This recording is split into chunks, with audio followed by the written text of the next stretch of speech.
We welcome you to the Divine Connection. Divine connection में आप सब लोगों का स्वागत है। You know, the thesis of this program is if you believe in God and if you have relationship with God, your life will become better every day. इस programme का उद्देश्य यही है कि अगर आप परमेश्वर पर विश्वास करते हैं और परमेश्वर के साथ संबंध में हैं तो आपका जीवन बेहतर होते जाएगा। And it is a 30-minute program and thank you for joining us today. ये 30 मिनट का प्रोग्राम है और आज आप हमारे मेहमान हैं। हमारे साथ में जुड़ने के लिए आपका बहुत बहुत धन्यवाद। You know, of late, if you have been listening to our program regularly, you would have noticed that we are speaking on the special days that are remembered in this month. अगर आप हमारे इस programme को हमेशा देखते आए हैं तो आपको याद होगा कि हम इस महीने के विशेष दिनों के बारे में देख रहे हैं। And 21st of September is remembered as the International Day of Peace.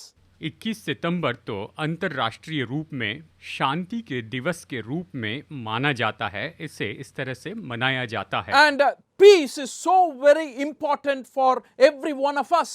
और शांति जो है वो तो हम में से हर एक के लिए बहुत ही महत्वपूर्ण है। The importance of peace in the family is so very often realized by individuals. लोग अपने परिवार में शांति का जो महत्व है उसे निश्चय ही याद रखते हैं। Society is looking for peace.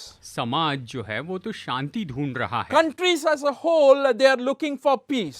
देश भी पूरी तरह से शांति खोज रहे हैं। You know, as I was studying about this, I was looking into the internet to find out which is the most peaceful country in the world. और जैसे मैं इसके बारे में अध्ययन कर रहा था मैंने इंटरनेट पर देखा कि इस संसार में सबसे शांतिपूर्ण देश कौन सा है। There is something called Global Peace Index. और इसे ग्लोबल पीस इंडेक्स्ड इस तरह से कहते हैं।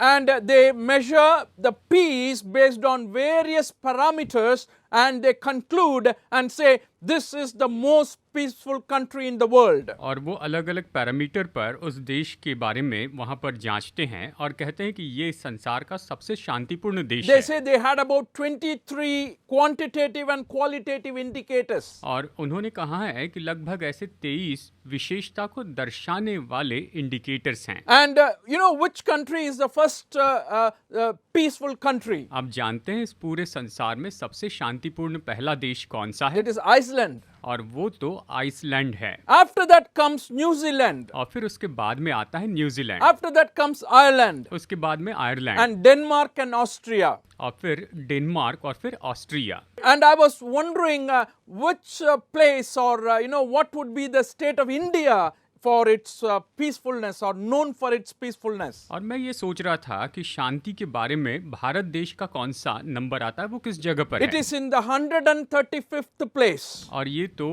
135वीं जगह पर आता है। Well, I understand, why we are in that place. और मैं इस बात को समझता हूँ कि हम इस जगह पर क्यों हैं। No wonder we have taken 135th place. कोई आश्चर्य की बात नहीं कि हम 135वें स्थान पर हैं। But I want you to think about this very, very important truth about peace. पर मैं चाहता हूँ कि आप शांति के बारे में ये जो महत्वपूर्ण सच्चाई है इसके बारे में गौर करें। You know, what takes away your peace? Are you peaceful today? क्या आज आप शांति से भरे हैं? कौन सी बात शांति दूर करती है? A lot of things that happens in our life can take away the peace that you and I are expected to or supposed to enjoy. हमें जिस शांति का अनुभव करना चाहिए, आनंद उठाना चाहिए, तो ऐसी बहुत सी चीजें हैं जो हमसे वो शांति छीन लेती हैं। And something that happens in your life like death, it may take away the peace. या फिर आपके जीवन में ऐसा कुछ होता है कि किसी प्रियजन की मृत्यु हो जाती है तो शांति भंग हो जाती है। Sometimes the loss of a job, removes peace completely from you. कई बार नौकरी चले जाने के कारण आपके भीतर की शांति दूर हो जाती है। Very often we plan something, we make our own plans and when plans don't work out, we lose our peace. कई बार हम कुछ योजनाएं बनाते हैं और जब वो योजनाएं काम नहीं करती तो हमारी शांति भंग हो जाती है। Sometimes heavy financial loss, unexpected financial loss may take away the peace. कई बार अनपेक्षित आर्थिक नुकसान या भारी आर्थिक नुकसान हमारी शांति भंग कर देता है। Sometimes what happens in the lives of the children, our children may take away the peace. कई बार हमारे बच्चों के साथ में जो कुछ होता है उसके कारण हमारी शांति भंग हो जाती है। Sometimes the decisions government make can take away the peace. कई बार शासन जो निर्णय लेता है उसके कारण हमारी शांति निश्चय भंग हो जाती है। Friends, you can keep on listing 101 things that are disrupting the peace that we are supposed to enjoy. दोस्तों, आप ऐसे 101 चीजों की सूची बना सकते हैं जो हमारी शांति को भंग करते हैं। But generally, human beings want to live with peace or at peace with all men. लेकिन सामान्य रूप में मनुष्य जो हैं वो सभी मनुष्यों के साथ में शांति में रहना चाहते हैं, मेल मिलाप में रहना चाहते हैं। We try our best to live at peace. हम शांति में रहने के लिए अपनी सबसे अच्छी कोशिश करते हैं। Sometimes it becomes difficult and sometimes it is also impossible. कई बार ये बहुत ही मुश्किल होता है तो कई बार ये असंभव हो जाता है। You know, peace is so a wonderful word that is found in the Bible very often. देखिए, बाइबल में अक्सर पाए जाने वाला शब्द जो शांति है ये तो बहुत ही अद्भुत शब्द है। In the Hebrew word, you know, shalom is what is used to translate for peace. शांति के लिए हिब्रू शब्द में इसका अर्थ यहाँ पर शलोम इस तरह से किया गया है, यानी शलोम। It has different connotations. और इसके अलग अलग अर्थ होते हैं। It means wholeness.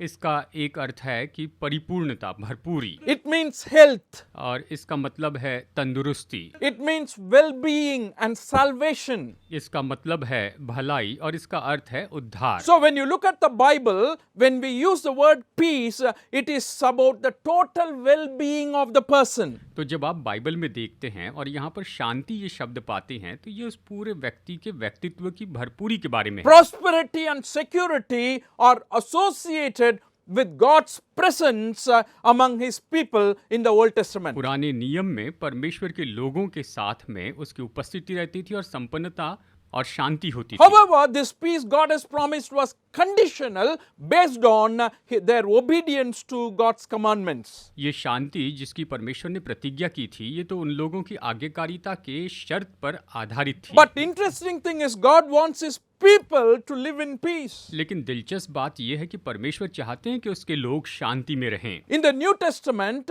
we understand that this peace was brought to us through Jesus Christ. नए नियम में हम इस बात को समझते हैं कि ये शांति तो यीशु मसीह के द्वारा हमें दी गई है। So at the very beginning, I want to tell you that when we talk about peace, Bible very, very strongly and clearly affirms that God is the author of peace. तो जब हम शांति के बारे में कहते हैं तो निश्चय सबसे पहले बता दूं कि बाइबल जो है बहुत ही स्पष्ट रीति से बताती है कि परमेश्वर ही शांति है। And he is the one who gives us peace. वही तो है जो हमें शांति देते हैं। And I want to read a verse from the New Testament, 1 Thessalonians chapter 5 verse 23. नए नियम से पहला थिस्सलुनीकियों अध्याय 5 वचन 23 अब यहाँ पर मैं पढ़ना चाहता हूँ। May God himself, the God of peace, sanctify you through and through.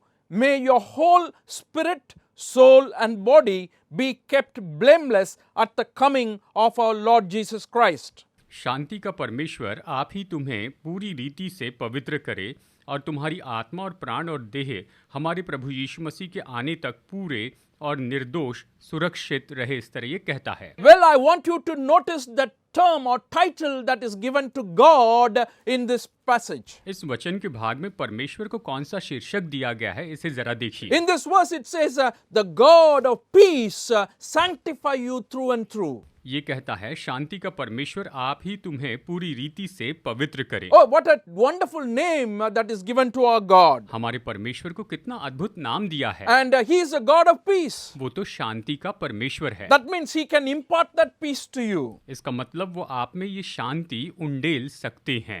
He can impart it by blessing you. वो आपको आशीष देने के द्वारा इसे आप में उंडेल सकते हैं। He can grant it by protecting you. या आपकी सुरक्षा के द्वारा आपको देते He हैं। can grant it by satisfying you. आपको संतुष्ट करने के द्वारा वो इसे दे सकते हैं। That's why in the book of Psalms 147:14 says, भजन संहिता 147 वचन 14 ये कहता है, He grants peace to your borders and satisfies you with the finest of wheat. वो तेरी सीमा में शांति देता है और तुझको उत्तम से उत्तम गेहूं से तृप्त करता है। इस तरह से यहाँ पर वचन कहता है। That's why I said he satisfies you with all the things that is needed for you to live in this world, and he wants you to enjoy the peace that is offered by him. इस संसार में जीने के लिए आपको जो कुछ भी चाहिए उसके द्वारा वो आपको संतुष्ट करता है और वो चाहता है कि आप इस संसार में शांति से रहें। Dear friends, I want you to think about what has taken away or stolen away your peace. दोस्तों जरा सोचिए कि ऐसी कौन सी बात है जिसने आपकी शांति चुरा ली है।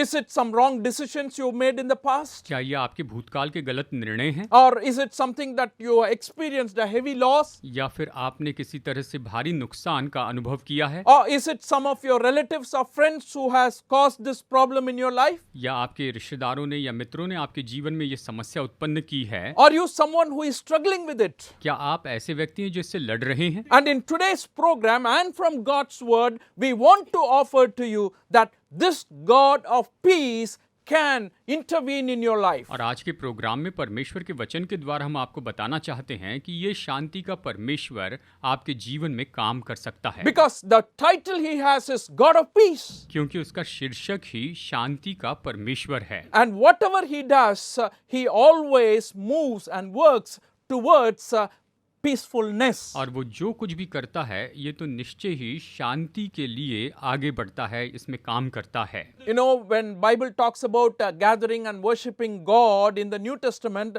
this verse also very interestingly connects about God who is a God of peace. जब बाइबल परमेश्वर के संबंध के बारे में, उसके साथ में जुड़ने या जमा होने के बारे में कहती है, तो ये शांति के परमेश्वर के बारे में भी हमें यहाँ पर बताती है। 1 Corinthians chapter 14 verse 33 says, "For God is not a God of disorder, but of peace."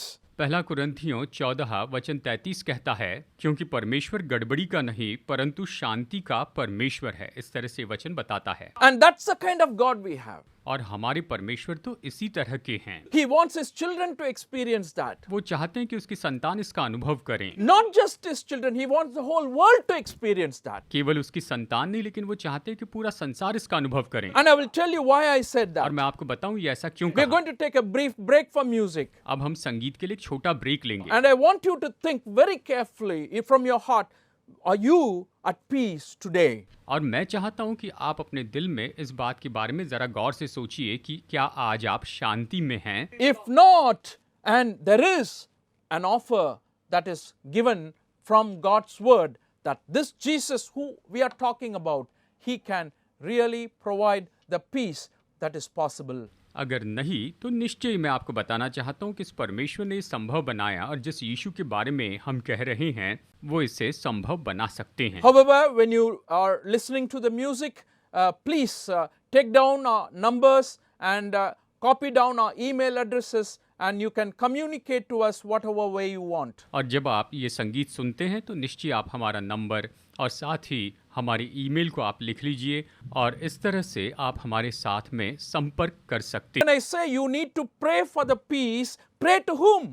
अब जब मैं कहता हूं कि आपको शांति के लिए प्रार्थना करनी चाहिए तो किससे प्रार्थना करनी चाहिए? And the one who I pointed out a little earlier, pray to the God of peace. और जैसे मैंने आपको पहले बताया कि आप शांति के परमेश्वर से प्रार्थना कीजिए। So, when you plead, you also reveal that you have faith. और जब आप प्रार्थना करते हैं तो आप ये भी दर्शाते हैं कि आप उसमें विश्वास रखते हैं। Because without faith, it is meaningless to pray. क्योंकि विश्वास के बिना प्रार्थना करने का कोई भी अर्थ नहीं होता है। Therefore, when you come to God, we read in the Psalm 122 verse 6. भजन संहिता 122 वचन 6 में हम पढ़ते हैं, जब हम प्रभु के पास आते He हैं, says, "Pray for the peace of Jerusalem. May those who love you be secure." यरूशलेम की शांति का वरदान मांगो, तेरे प्रेमी कुशल से रहे। इस तरह से वचन कहता है। And that's the kind of promise God gives for when we pray for peace, Jerusalem will actually enjoy peace. देखिए, यही तो होता है, जब हम शांति के लिए प्रार्थना करेंगे तो निश्चय यरूशलेम शांति का आनंद उठाएगा। You may try for peace at various places and through various means in this world. शायद आप अलग अलग जगह पर और अलग अलग माध्यम से संसार में शांति पाने की कोशिश करें। Sometimes you are sitting and worrying about what is going to happen next. कई बार आप बैठकर ये सोच रहे होंगे कि अभी इससे आगे क्या होगा, Because we are not sure about the future. क्योंकि हम भविष्य के बारे में निश्चित नहीं You हैं। know, Bible very clearly says at those times when you are anxious about something, as we read in the book of Philippians chapter 4 verses 6 and 7, do not be anxious about anything, but in every situation by prayer and petition with thanksgiving present your request to God. And it doesn't end there, dear friends. I want you to continue to read that verse. It says, and the peace of God that transcends all understanding will guard your hearts and your minds in Christ Jesus. और इसीलिए फिलिपियो अध्याय 4 वचन 6 और 7 इस तरह से कहता है। आइए इसे पढ़ते हैं कि किसी भी बात की चिंता न करो, परंतु हर एक बात में तुम्हारे निवेदन, प्रार्थना और विनती के द्वारा धन्यवाद के साथ परमेश्वर के सम्मुख उपस्थित किए जाए। और ये यहीं पर ख़त्म नहीं होता है, लेकिन इसके आगे ये कहता है, तो परमेश्वर की शांति जो सारी समझ से परे हैं तुम्हारे हृदय और तुम्हारे विचारों को मसीह यीशु में सुरक्षित रखेगी। So when you pray to God for peace, the peace that you will experience is beyond all understanding. तो जब आप परमेश्वर से शांति के लिए प्रार्थना करेंगे तो जो शांति आप अनुभव करेंगे वो तो आपकी सारी समझ से बिल्कुल परे What do होगी। I mean by that? तो इससे मेरा क्या अर्थ It है? is a kind of peace that the counselors in the world cannot offer. ये ऐसी शांति है जो इस संसार के सलाहकार आपको नहीं दे सकते हैं। It is a kind of peace that nothing in this world, any material things can offer to you. ये ऐसी शांति है जो इस संसार की कोई भी चीज आपको नहीं दे सकती है। No relationship in this world can offer that peace to you. संसार के कोई भी संबंध आपको ये शांति नहीं दे सकते। So this is a peace that comprehends, beyond all understanding. ये ऐसी शांति है जो कि हमारी सारी समझ से दूर है। And God says, when you pray, don't be anxious and submit to God with thanksgiving. Present your request to God. Therefore, that's the first thing I want to leave with you. You pray for peace. परमेश्वर कहते हैं कि चिंता न करो, तुम सारी विनती धन्यवाद के साथ प्रभु को सौंपो और शांति के लिए प्रार्थना करो। Like I told you already once that if you do not have faith, there is no point in praying for peace. इसीलिए मैंने आपसे कहा कि अगर आपके पास विश्वास नहीं है तो शांति के लिए प्रार्थना करने का कोई अर्थ नहीं। Therefore, your prayer is an evidence that you have faith. और इसीलिए आपकी प्रार्थना तो ये सबूत है कि आप विश्वास करते हैं। The other thing Bible very clearly says is that we must strive for peace with all men. Bible एक और बात बताती है कि सब मनुष्यों के साथ शांति और मेल मिलाप बनाए रखने के लिए हमें कोशिश करनी है। In the book of Romans chapter 12 verse 18 we read this. Romeo 12:18 में हम ये पढ़ते हैं। Bible is so kind and gentle in its teachings. Bible अपनी शिक्षा में बहुत ही दयालु और बहुत ही नम्र है, बहुत ही अच्छी है। See how this verse reads. देखिए ये वचन कैसे कहता है। If it is possible, as far as it depends on you, live at peace with everyone. जहाँ तक हो सके तुम भरकस सब मनुष्यों के साथ मेल मिलाप रखो। So there is a conditional concept here. तो यहाँ पर देखिए एक तरह से शर्त के साथ की विचारधारा है। The Holy Spirit understands that sometimes we will not be able to maintain the peace. पवित्र आत्मा समझता है कि कई बार हम शांति को बनाए नहीं रख सकते, उसे नहीं बनाकर रख सकते। That's why when he wrote through Apostle Paul in the book of Romans, he says, if it is possible, as far as it depends on you. और इसीलिए जब प्रेरित पौलुस के द्वारा उसने रोमियो की पत्री लिखी तो उसने कहा कि हर संभव प्रयास करो और जितना हो सके ऐसा करो। And then you live at peace with everyone. और फिर तब आप सभी के साथ में शांति से रह पाएंगे।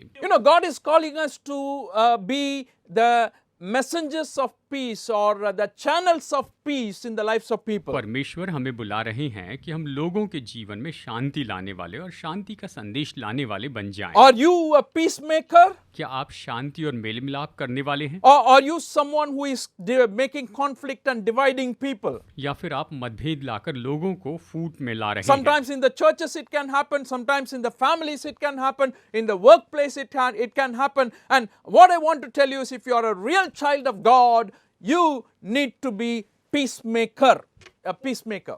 ये चर्च में हो सकता है, परिवार में हो सकता है, लोगों के मध्य में हो सकता है, दफ्तर में हो सकता है।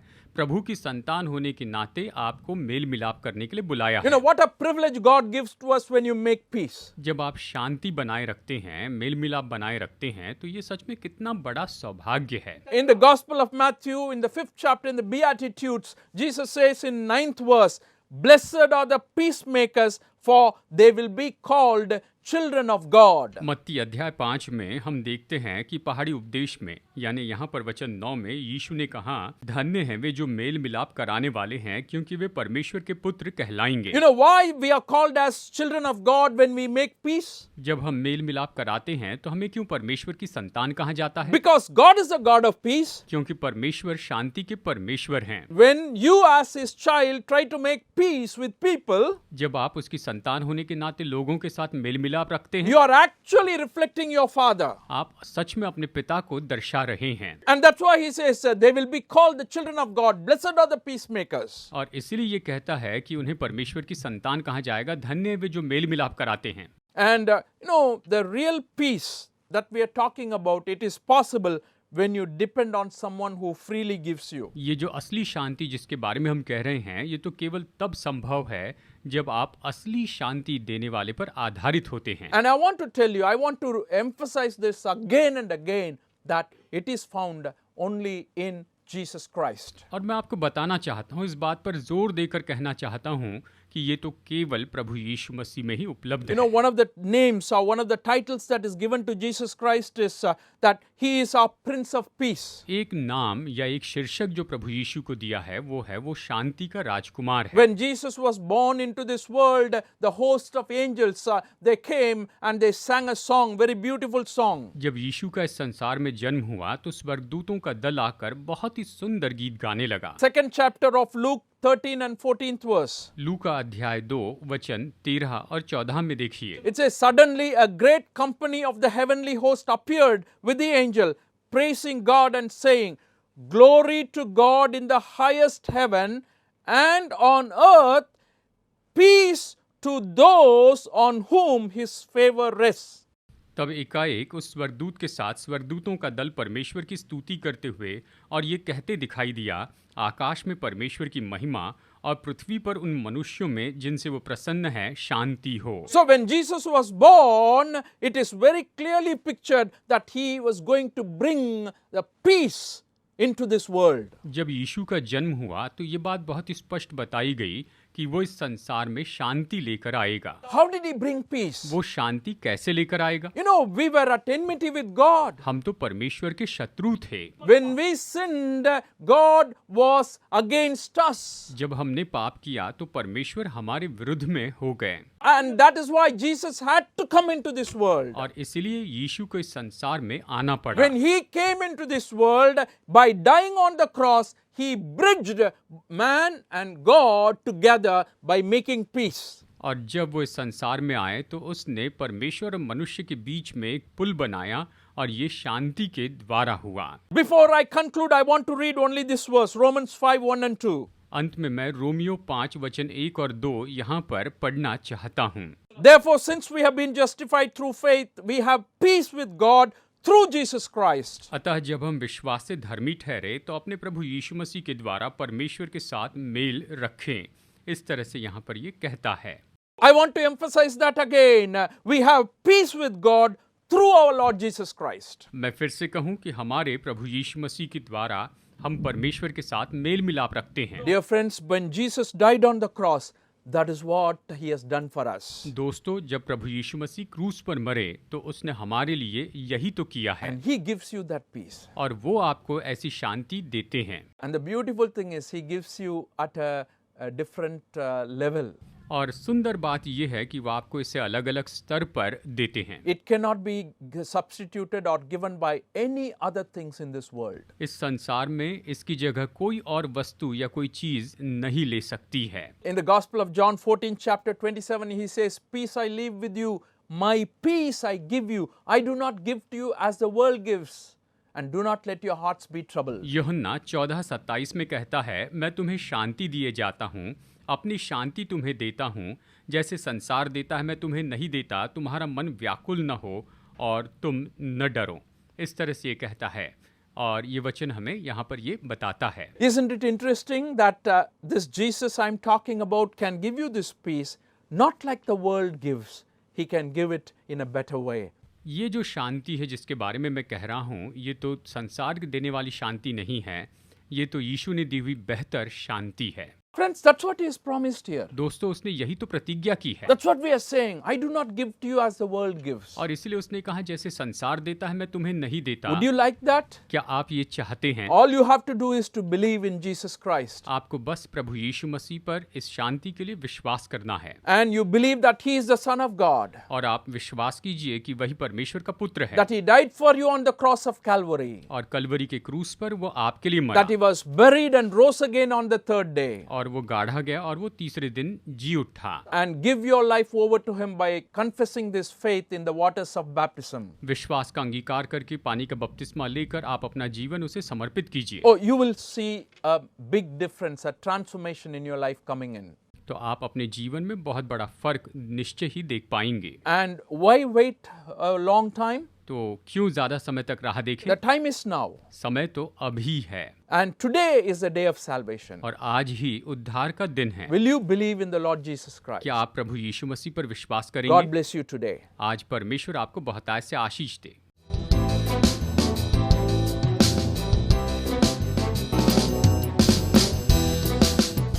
Study the Word of God in a private and personal way through our online study website. Contact number